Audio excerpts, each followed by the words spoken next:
우리는 사도행전 말씀을 통하여서 초대교회가 세워지는 과정들을 살펴보았습니다. 성령의 역사로 초대교회가 얼마나 은혜롭게 세워져 가는지요. 그런데 우리가 주목해 봐야 될 것이 무엇이냐면, 주님께서 성령의 역사인 교회를 통해 하나님 나라를 세워가실 때에 사단이 가만히 머물러 아무것도 하지 않고 있었던 것은 아니라는 사실입니다.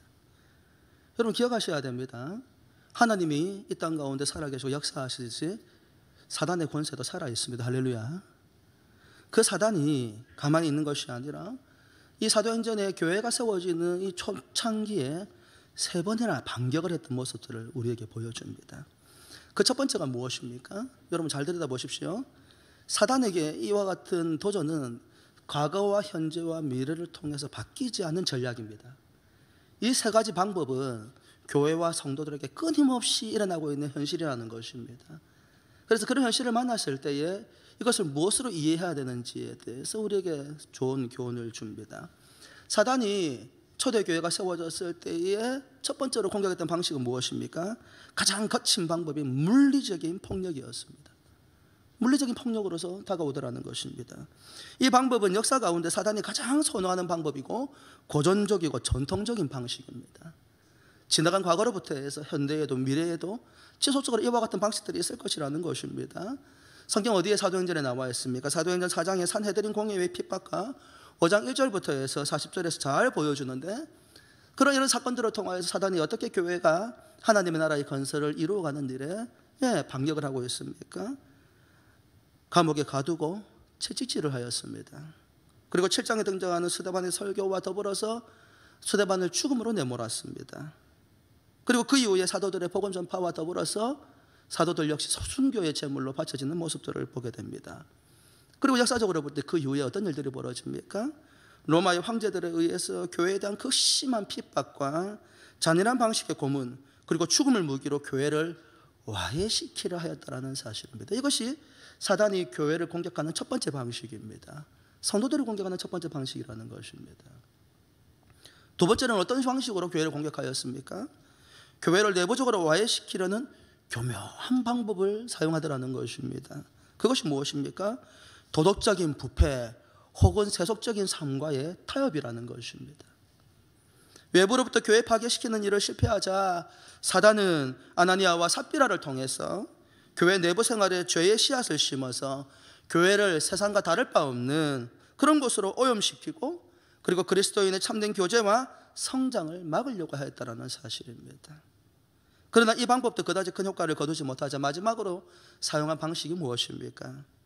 구제와 행정적인 일에 몰두하게 함으로써 교회와 특히 리더십의 가장 중요한 책임인 기도와 말씀, 복음 전파를 소홀하게 만들더라는 것입니다. 오늘 우리가 읽었던 본문의 내용이 그 부분을 다루고 있습니다. 우리는 이런 모습을 통하여서 성령으로 충만했던 초대교회 역시 우리가 생각하는 일들만 있었던 것은 아니라는 것을 알 수 있습니다. 이런 모습 속에서 우리가 생각하는 은혜가 넘치는 교회와 성도의 삶, 그리고 성령 충만한 삶에 대한 개념을 조금씩 전환해야 될 필요성들을 느끼게 하고 있다 이 말입니다. 사실 우리는 성경을 읽으면서도 우리가 보고 싶은 것, 그리고 우리가 듣고 싶은 것을 듣고, 그리고 우리의 방식으로 해석하려고 하는 경향성들이 있습니다. 그러다 보면 실제와는 다른 성경의 이야기들이 우리의 삶을 지배하게 됩니다. 사실 이와 같은 배경에는 우리의 삶의 문제와 깊은 연관성이 있어 보입니다.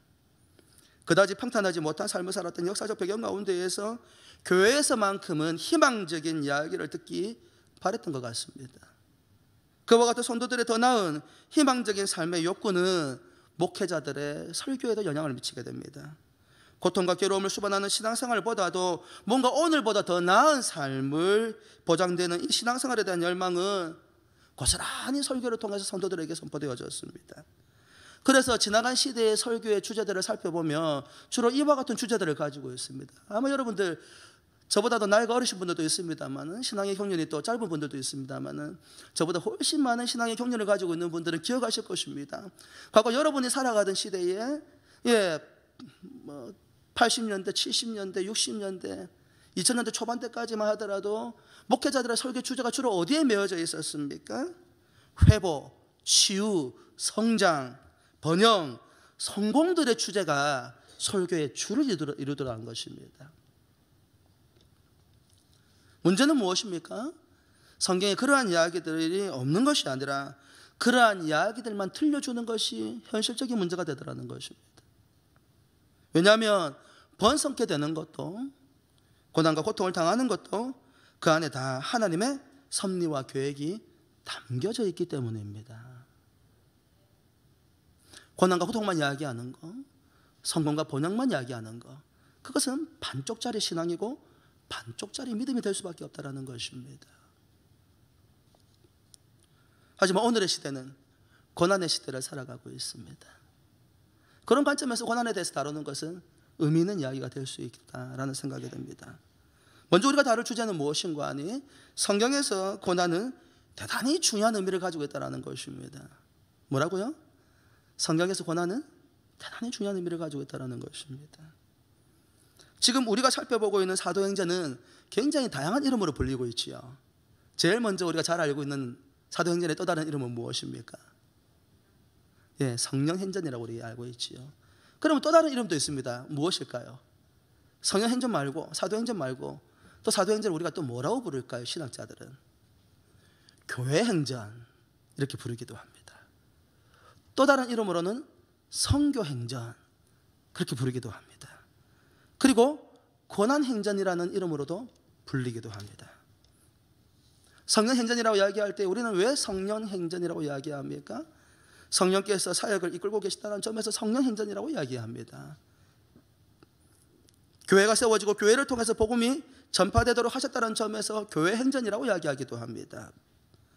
사도행전은 주로 어떤 이야기가 주를 이루고 있습니까? 우리가 1장부터 해서 4장이 지나고 난 시점으로부터 해서 7장 이후로부터 해서 스데반의 고난을 기점으로 해서 소아시아와 마게도냐와 유럽 일대로 복음이 확장되는 그와 같은 이야기들을 통하여서 우리는 선교행전이라고 부르기도 합니다. 그러나 이 모든 역사에 결국 믿음의 사람들의 고난을 수반하고 있다는 측면들이 강조되었기 때문에 사도행전의 또 다른 이름은 고난행전이라고 이야기하기도 합니다. 초대교회 초기에 세 번의 사단의 도전을 물리치고 교회가 교회다울 수 있는 가장 이상적인 교회의 모습으로 이끌어 주었다는 거예요. 놀라운 이야기입니다.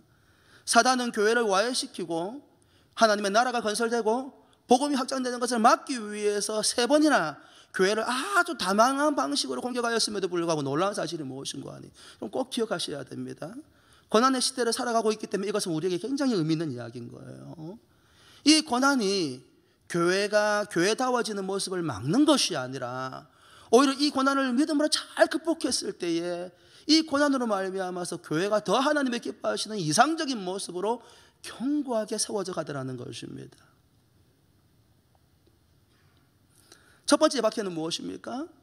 우리가 앞서 살펴보았던 바와 같이 사도 바울이 성령으로 충만하여, 베드로가 성령으로 충만하여서 복음을 전할 때에 그 일로 말미암아서 산헤드린 공회가 초집이 되게 되어지고 예수의 이름을 전하는 것을 금지하고 경고를 내렸는데, 이 첫 번째 박해는 사도들을 위축하거나 교회가 오그라들게 만들고 뒤로 물러나거나 신앙으로부터 멀어지는 이유가 된 것이 아니라 오히려 하나님께 계속 담대하게 말씀을 전파하게 해달라고 해서 어떤 영향을 미쳤다? 교회로 하여금 간절히 기도하게 만드는 이유가 되더라는 것입니다.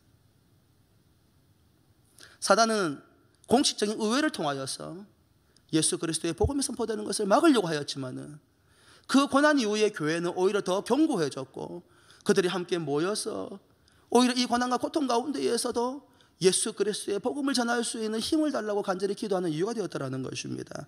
그 이야기가 어디에 나옵니까? 사도행전 4장 28절부터 30절에 등장을 하고 있습니다. 우리 한 목소리로 같이 읽어볼까요? 시작. 하나님의 권능과 뜻대로 이루려고 예정하신 그것을 행하려고 이 성에 모였나이다. 주여 이제도 그들의 위협함을 굽어보시옵고 또 종들로 하여금 담대히 하나님의 말씀을 전하게 하여 주시오며 손을 내밀어 병을 낫게 하시옵고 표적과 기사가 거룩한 종 누구의 이름으로? 예수의 이름으로 이루어지게 하옵소서 하더라. 고난과 고통 이후에 교회가 흩어지고 나누어진 것이 아니라 28절 말씀에 뭐라고 이야기합니까? 성에 함께 오히려 믿음의 사람들이 모였다고 이야기를 합니다. 여러분 잘 들으셔야 됩니다. 고난의 고통의 시대에 어떻게 이 고난과 고통을 이길 수 있는지, 이것이 하나님의, 사단의 도전이 하나님의 능력과 역사로 아름다운 매조지를 할 수 있는지를 우리에게 가르쳐주고 있는 거예요. 고난과 고통의 시대에 흩어지는 것이 아니라 오히려 모였다. 무엇을 위해 모인 것입니까? 그들이 기도한 내용은 무엇입니까? 지금 우리가 당하고 있는 일들은 하나님께서 다 예정하신 일들입니다. 이 위협 앞에서 교회가 굴복하지 아니하고 오히려 하나님의 말씀과 복음을 담대히 선포하게 하옵소서. 그 주된 중요한 주제, 유일한 주제는 무엇입니까? 바로 예수 그리스도입니다. 첫 번째 박해는, 사단의 첫 번째 도전은 이와 같은 방식으로 오히려 교회를 더 하나가 되게 하고 뜨겁게 기도하는 이유가 되게 하였습니다. 두 번째 박해의 빌미가 되었던 사단이 은밀한 죄의 씨앗을 아나니아와 삽비라를 통하여서 교회 안에 뿌렸음에도 불구하고 성령께서 사도들을 통하여 그 죄의 싹을 완전히 제거하셨습니다. 교회는 죄에 대한 하나님의 심판을 두려움으로 목격하였습니다. 그리고 누가는 그 사건을 이렇게 기록을 하고 있습니다. 사도행전 5장 11절 말씀에 이렇게 기록을 하고 있지요. 함께 읽어볼까요? 시작. 온 교회와 이 일을 듣는 사람들이 다 크게 두려워하니라. 사단은 교회 안에 눈에 보이지 않는 은밀한 죄를 통하여서 교회를 교회가 되지 못하고 세속화시키려고 하는 그와 같은 시도를 아나니아와 삽비라를 통해서 하였음에도 불구하고 누가 이 사건을 막아주셨어요? 성령께서 사도들을 통하여서 그 은밀한 죄조차도 다 드러나게 하시고 오히려 그 죄와 씨앗을 덜어냄을 통하여서 교회의 거룩성을 유지시켜 나가더라는 것입니다. 이 사건 이후에 교회는 예수님에 대한 온전한 믿음과 거룩함을 장착하고 오히려 복음을 더 열심히 증거합니다. 그 결과가 무엇입니까? 감옥에 갇히고 대제사장과 그와 함께 있는 사두개인들에 의해서 두 번째의 박해에 직면하게 됩니다. 우리 모든 성도들이 우리 안에 있는 은밀한 죄를 다 고백하고 그 은밀한 죄로부터 자유하며 온전히 예수 그리스도의 복음을 위해서 헌신할 때에 우리가 기대하는 놀라운 은혜와 복이 넘치기도 하지만 오히려 그 일을 말미암아서 사단의 극심한 박해에 직면하도록 한다는 사실을 우리가 지금 말씀을 통해서 보고 있는 것입니다. 두 번째 박해는 어떤 방식으로 이루어졌습니까? 이런 은밀한 죄에도 불구하고 은밀한 죄의 싹을 심어도 교회가 거기에 흔들리지 아니하고 오히려 죄의 싹을 제거하고 나니 고전적인 방식으로 돌아갑니다. 그 고전적인 방식이 뭐라고요? 물리적인 폭력이요. 그들은 예수 그리스도의 복음을 전하지 못하도록 금지령과 더불어서 등이 찢어지도록 40의 하나에 감한 매를 맞고 풀려나게 됩니다. 성경에는 그렇게 나와 있지 않지만 그 당시에 관례가 그래요. 공적인 공회가 결정을 내리고 채찍질을 할 때에 40의 감한 매를 때리는 경우가 많았다는 것입니다. 이때에 사도들은 어떻게 하였습니까? 예수 그리스도의 복음을 알면 고난을 당할 때에 왜 내가 예수를 믿는데 고난을 당하는 것입니까? 원망하였습니까? 불평하였습니까? 나는 주님을 위해서 헌신하였는데 내 삶을 왜 더 나아지지 아니하고 이렇게 더 힘들고 어려운 상황으로 우리의 삶에 내몰리는 것입니까? 그렇게 불평하였습니까? 아닙니다. 두 번째 박해로 말미암아서 교회는 오히려 이와 같은 모습으로 나아갑니다. 그리스도를 위해 당하는 고난으로 인해서 오히려 누구를? 살아계신 하나님을 찬양하더라는 것입니다.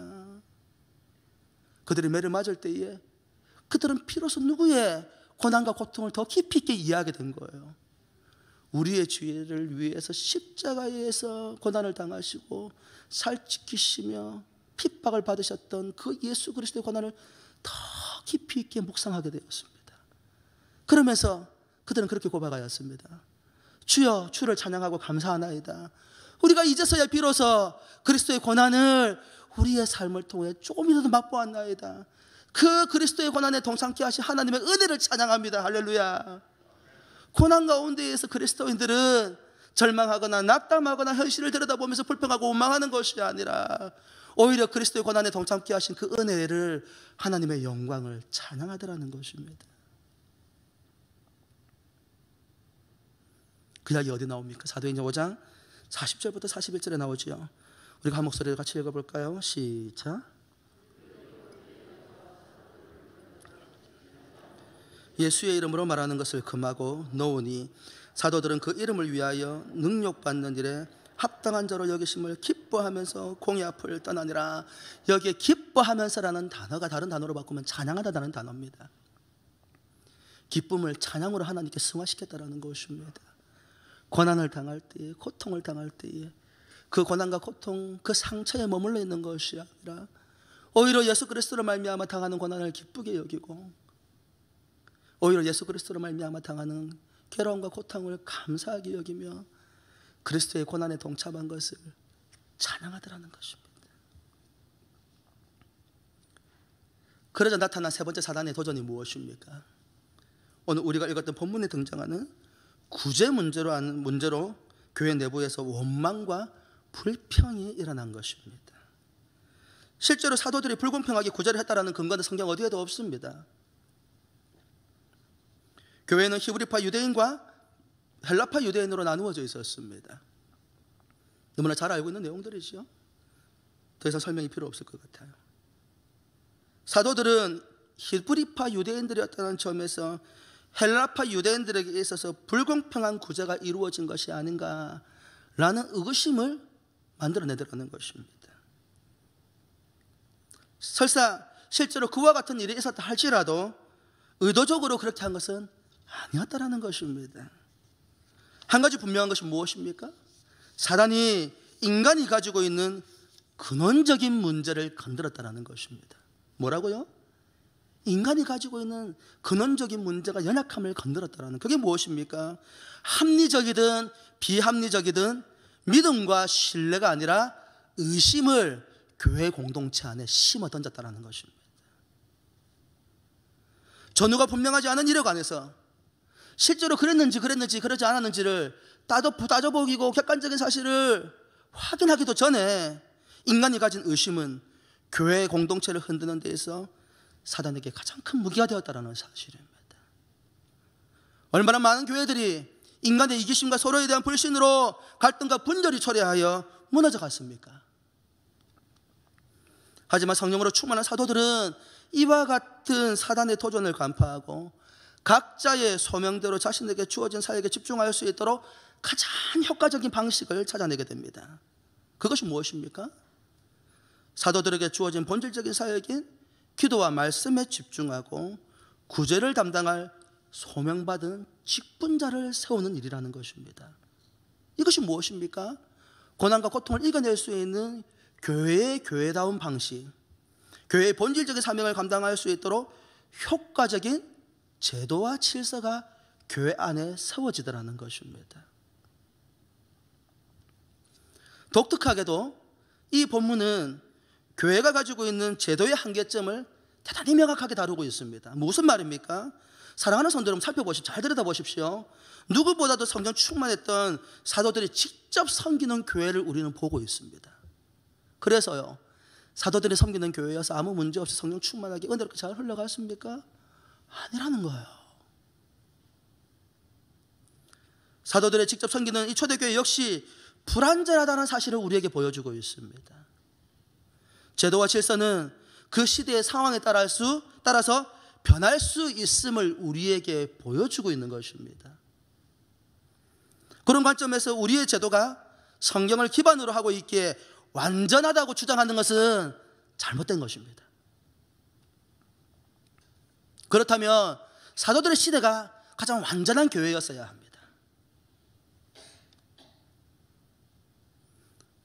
성경 자체가 교회의 교회다움을 위해서 새롭게 변화되어지는 제도를 우리에게 들려주고 있기 때문입니다. 한 가지 분명한 것은 사단은 이 모든 도전들이 현실적인 고난과 문제를 기반으로 하고 있다는 거예요. 우리의 삶으로부터 멀리 동떨어져 있는 어떤 문제를 가지고 사단이 우리에게 공격하고 도전하는 것이 아니라 우리의 삶 가운데에 실제적으로 우리가 경험할 수 있는 현실적인 문제들 가운데에서 교회와 성도들을 공격하고 있다는 점입니다.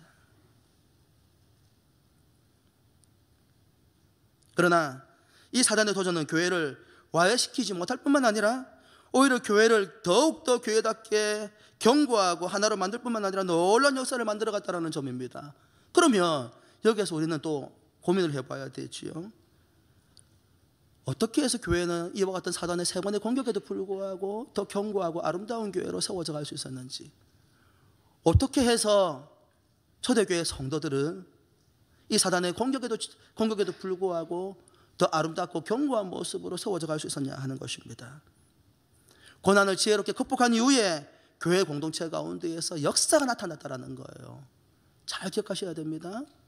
고난을 지혜롭게 잘 극복하고 나면 그 이후에 그리스도 예수와 성령의 충만함으로 말미암아서 우리의 삶 가운데 역사가 나타난다는 거예요. 초대교회에 어떤 역사가 나타났습니까? 산헤드린 공회의 핍박과 교회의 기도 후에 어떤 역사들이 일어났습니까?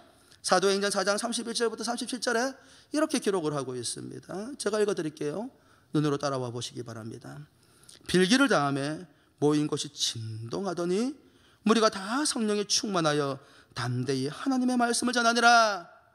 산헤드린 공회의 공격이 있고 난 이후에 교회가 와야 되지 아니하고 오히려 성도들이 함께 모여서 이 고난 이후에 뜨겁게 기도했더니 무슨 일이 벌어졌다고요?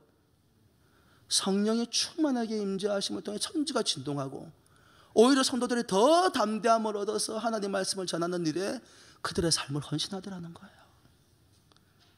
32절 요한에 뭐라고 이야기합니까? 믿는 무리가 한 마음과 한 뜻이 되어 모든 물건을 서로 통용하고 자기 재물을 조금이라도 자기 것이라 하는 이가 하나도 없더라.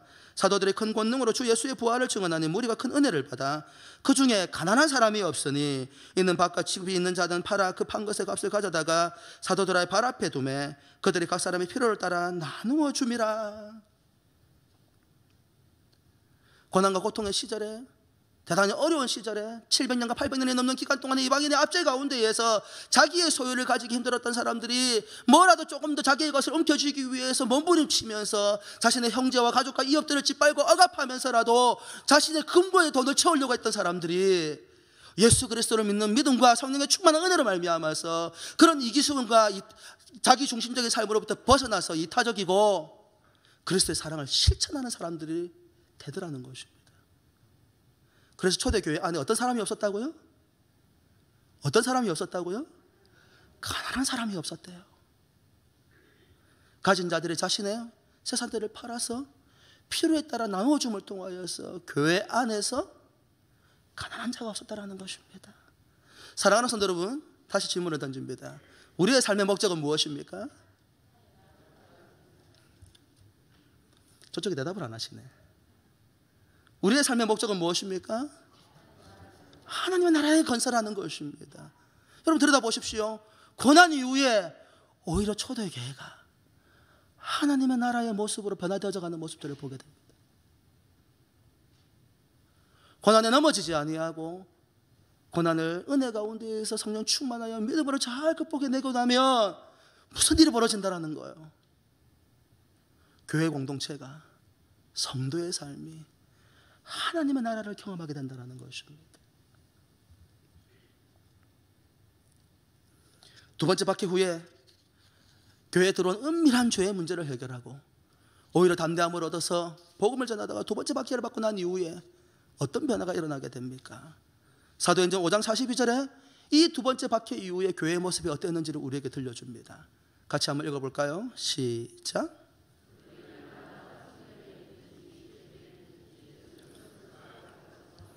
전도하기를 그치지 아니하니라. 우리 안에 있는 은밀한 죄의 문제들을 해결하고 오히려 예수 그리스도의 복음을 위해서 담대하게 복음을 선포하다가 40에 감한 하나의 매를 맞고 난 이후에 그리스도의 고난을 짊어진 것에 대해서 오히려 감사하며 찬양을 할 때에 이것이 교회 안에서 힘이 되고 능력이 되고 은혜가 되어서 성도들의 삶이 어떻게 했다고요? 그들의 날마다 성전에 있든지 집에 있든지 예수는 그리스도라고 가르치고 전도하기를 그치지 아니하더라. 고난이 교회를 더욱더 교회답게 하더라는 것입니다. 세 번째 박해였던 교회 내부에서 구제의 문제를 지혜롭게 해결했을 때에 어떤 역사들이 나타났습니까? 사도행전 6장 7절에 이렇게 기록을 하고 있습니다. 한 목소리로 같이 읽어볼까요? 시작. 하나님의 말씀이 점점 왕성하여 예루살렘에 있는 제자의 수가 더 심히 많아지고 허다한 제사장의 무리도 이 도에 복종하니라. 여러분, 사도행전 6장 1절부터 7절에 있는 말씀은 말씀을 전하고 기도하고 말씀을 전하고 성도들을 돌보는 이 목회적 사역이 구제하는 사역보다 더 귀하고 값진 사역이라고 말하고 있는 것이 아니에요. 무엇에 관한 이야기입니까? 하나님의 부르심에 소명에 관한 이야기라는 말입니다. 담임 목사인 저와 교역자들은 말씀을 전하고 기도하고 성도들을 돌보는 목회 사역으로 소명을 받은 사람들이고, 오늘 본문에 나와 있는 집사들은 무엇을 위해? 성도들을 돌보고 행정적인 일을 통하여서 교회가 공평하고 무사하게 그리고 하나님의 사랑을 실천하는 거룩한 공동체로 세워져가는 일에 소명을 받은 자라는 거예요. 이 소명의 가치와 무게는 높낮이를 절대 재을 수 없는 공평한 것입니다. 할렐루야. 세 번째 박해 이후에 교회 안에서 소명의식을 받은 자들을 세워가기 시작하더라는 것입니다. 사도들은 그들의 본질적인 소명이었던 말씀과 기도, 성도들을 돌보는 목회 사역에 집중하게 되어지고, 새롭게 직분을 통해 세움받은 집사들은 구제하고 성도들을 교회가 교회답게 세워져가는 행정적인 일에 헌신하게 만들어줌을 통하여서 이 교회가 하나님의 나라를 경험하게 만들어주더라는 거예요. 그 하나님의 나라를 경험하고 났더니 사도행전 6장 7절 말씀에 뭐라고 이야기합니까? 하나님의 말씀이 점점 왕성하여, 사도들이 본질적인 사역에 집중을 하고 나니까 하나님의 말씀이 점점 왕성하여 예루살렘에 있는 제자의 수가 많아지는데, 심지어는 누구까지도 이 사도들을 고소하고 고발하고 공식 의회에 세워가지고 재판을 벌이며 채찍질했던 그 제사장들까지도 치유되고 회복되고 새롭게 되어서 교회의 구성원으로 들어오더라는 거예요. 할렐루야. 교회의 고난을 대하는 바른 신앙의 태도는 교회를 견고하게 하고, 고난을 대하는 성도의 바른 태도는 성도의 삶을 견고하게 하고 더 큰 성령의 역사를 체험하게 만드는 귀한 통로가 될 수 있다는 거예요. 사단은 교회를 무너뜨리고 성도를 무너뜨리기 위해서 고난을 주지만, 살아계신 하나님께서는 성령의 역사를 통하여서 그 고난과 고통을 믿음으로 잘 견뎌내는 교회와 성도의 삶을 성령으로 충만하게 할 뿐만 아니라 그들의 삶 가운데 하나님의 나라를 경험하게 하시고, 그를 통하여서 하나님의 복음이 열방 가운데에 선포되는 거룩한 동기부여로 산다는 것입니다.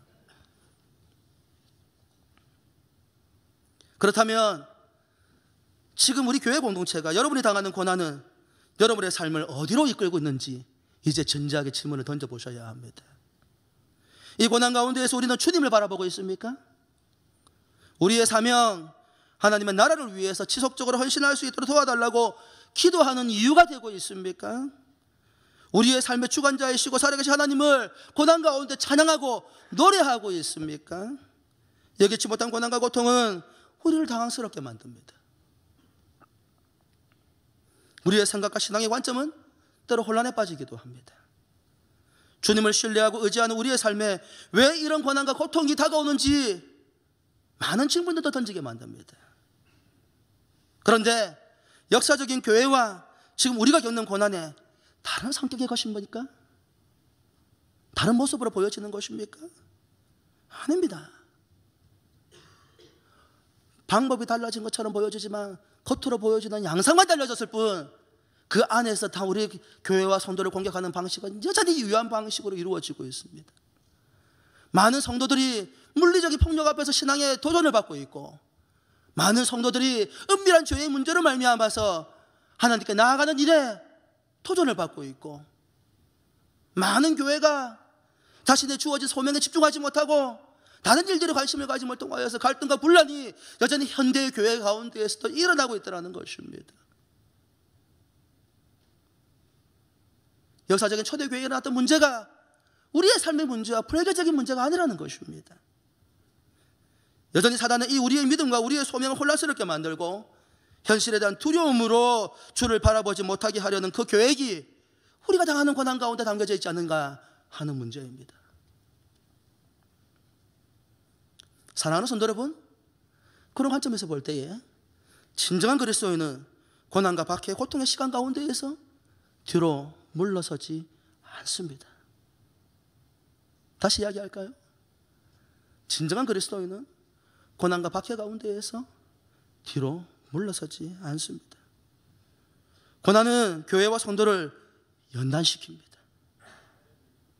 오늘 우리의 시대에 우리는 이와 같은 고난을 당하고 있는 이웃 나라를 보고 있습니다. 우크라이나와 러시아가 전쟁 중에 있지요. 얼마 전 이와 같은 상황 가운데에서 우크라이나 교회의 모습을 영상으로 본 적이 있습니다. 약 2분 정도의 CGN 월드 뉴스의 기사입니다. 우리 함께 잠깐 살펴볼까요?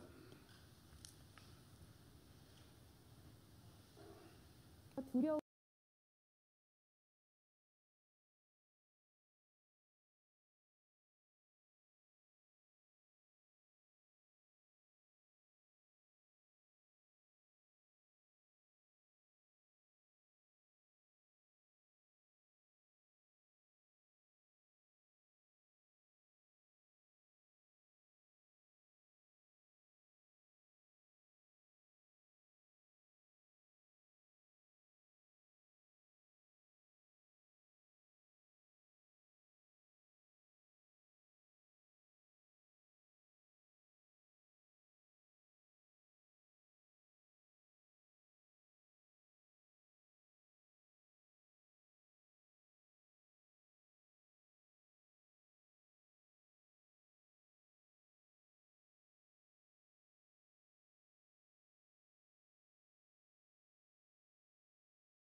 여러분은 고난과 고통의 시간을 어떻게 보내고 있습니까?